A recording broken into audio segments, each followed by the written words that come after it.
കേരളത്തിൽ ഏറ്റവും യോഗ്യനായിട്ടുള്ള ആള് വെള്ളാപ്പള്ളി നടേശനാണ് അഭിപ്രായം പറയുന്നതിൽ. അദ്ദേഹത്തിൻ്റെ യോഗ്യത വെച്ചിട്ട് വലിയ അഭിപ്രായങ്ങൾ പറഞ്ഞു.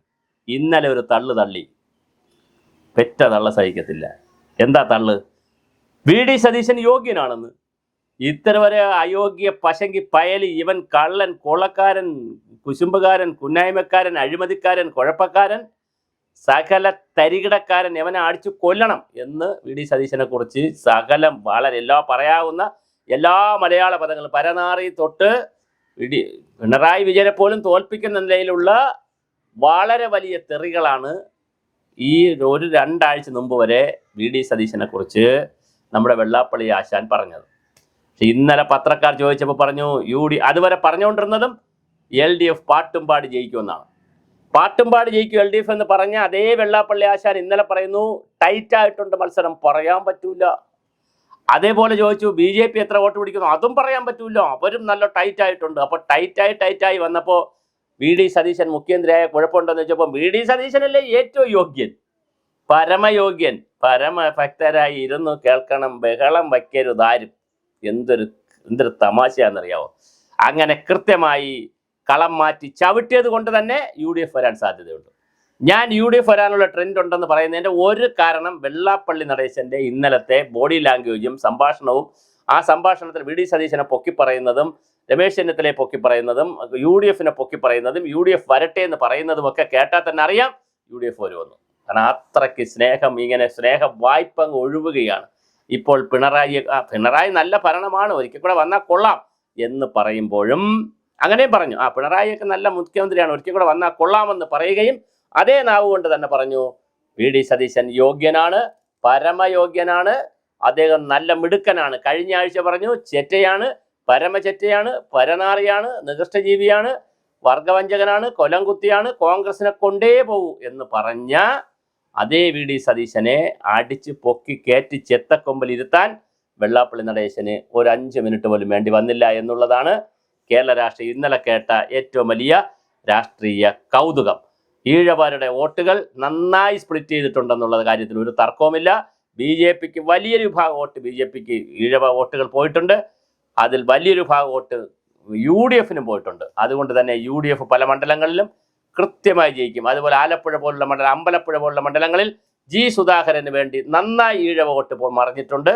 അതിൻ്റെ പിന്നിലും വെള്ളാപ്പള്ളി ആശാൻ ഉണ്ടെന്നാണ് കേൾക്കുന്നത്. ഒരു പണി പിണറായി വന്നാലും ഒരു പണി കൊടുക്കണം എന്നുള്ള ചിന്തയും ഉണ്ട് ആശാന്. അപ്പോൾ എന്തായാലും വളരെ മനോഹരമായിട്ടുള്ള ഒരു തെരഞ്ഞെടുപ്പാണ് നടന്നിരിക്കുന്നത്. ലിജു ജയിക്കാൻ സാധ്യതയുണ്ടെന്നാണ് കേൾക്കുന്നത് കായംകുളത്ത്. അങ്ങനെയാണെങ്കിൽ അവിടുത്തെ ഈഴവ വോട്ട് ലിജുവിനാണ് കിട്ടുന്നത്. അതുപോലെ തന്നെ പിന്നെ ഇന്നലെ ഒരു ഡയലോഗ് അടിച്ച് ചിത്തൻ ജയിക്കും ആലപ്പുഴയിൽ. ചിത്തരഞ്ജനെയാണ് ഉദ്ദേശിച്ചത്. ചിത്തൻ ജയിക്കും, കാരണം ചിത്തരഞ്ജനുമായിട്ട് എന്തോ ഒരു സംതിങ് ഒരു ഇടപാടല്ല, ഒരു സ്നേഹം ഉണ്ട്. അതിന് പേര് തന്നെ പറഞ്ഞത് ചിത്തൻ ജയിക്കും എന്നാണ്. അപ്പോൾ ചിത്തൻ ജയിക്കും, പക്ഷേ സംസ്ഥാനത്ത് മൊത്തത്തിൽ പറയാൻ കഴിയത്തില്ല. ആരാണ് അധികാരത്തിൽ വരുമെന്ന് നമുക്കിനി പറയുന്ന കാര്യം പ്രയാസമാണ്. സതീശൻ വന്നാലും സതീശൻ പരമയോഗ്യനാണ് മുഖ്യമന്ത്രിയാകാൻ, കുഴപ്പമില്ല. എത്ര കൃത്യമായിട്ടാണ് മാറ്റി പറഞ്ഞത്. കഴിഞ്ഞ ആഴ്ച പറഞ്ഞത് ആരെങ്കിലും ഒരാൾ യോഗ്യനായിട്ടുണ്ടെങ്കിൽ അത് KC വേണുഗോപാൽ പോലും യോഗ്യനല്ല, രമേശ് ചെന്നിത്തല മാത്രമാണ് യോഗ്യൻ, വന്നിട്ട് വേണ്ടേ യോഗ്യത നോക്കാനെന്ന് പറഞ്ഞ് കളിയാക്കി. ഇന്നലെ പറയുന്നു വരാനും സാധ്യതയുണ്ട്, UDF വരാനും സാധ്യതയുണ്ട്. വലിയ വോട്ടിംഗ് പാറ്റേൺ ആണ് കേരളത്തിൽ നടന്നിരിക്കുന്നത്.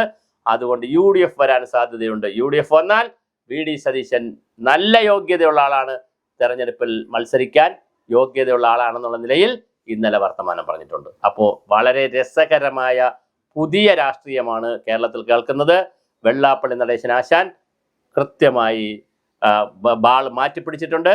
അടുത്തിനി 5 വർഷം UDF വരികയാണെങ്കിൽ 5 വർഷം വെള്ളാപ്പള്ളി ആശാൻ വി ഡി സതീശൻ്റെ കാറിൽ ചിലപ്പോൾ കയറ്റൂല, ബാക്കി പലരുടെയും കാറിൽ കയറും. അങ്ങനെ പല രൂപത്തിലേക്ക് മാറാനുള്ള എല്ലാവിധ സാധ്യതകളും കാണുന്നു. എന്തായാലും മനോഹരമായിട്ടുണ്ട് കേരളത്തിൻ്റെ സ്ഥിതി. വെള്ളാപ്പള്ളി നടേശൻ പറഞ്ഞത് ഒരു കാര്യം കൂടി പറഞ്ഞതും കൂടി നമ്മൾ ചർച്ച ചെയ്യണം. ഉപമുഖ്യമന്ത്രി ഭരിക്കുന്നത് UDF വന്നാൽ ഭരിക്കുന്നത് മുസ്ലിം ലീഗ് ആയിരിക്കുമെന്ന് പറയുന്നതിനെ സഹായകമാകുന്ന ഉപോത്ബലകമാകുന്ന ഒരു പ്രസ്താവന ഇന്നലെ പാണക്കാട് നിന്ന് വന്നിട്ടുണ്ട്. ഞങ്ങൾക്ക് ഉപമുഖ്യമന്ത്രി സ്ഥാനത്തിനും സാധ്യതയുണ്ട്, ഞങ്ങൾക്ക് അർഹതയുണ്ട് എന്നൊരു സാധനം കൂടി വന്നിട്ടുണ്ട്. അപ്പോൾ ഇരട്ട അടിയായിരിക്കും വെള്ളാപ്പള്ളിക്ക് കിട്ടുന്നത്. ഇരട്ടയല്ല, മുരട്ട അടി. 3 തരത്തിലുള്ള അടിയാണ്. ഒന്ന്, UDF വരില്ല എന്ന് പറഞ്ഞിട്ട് UDF വരുന്നു.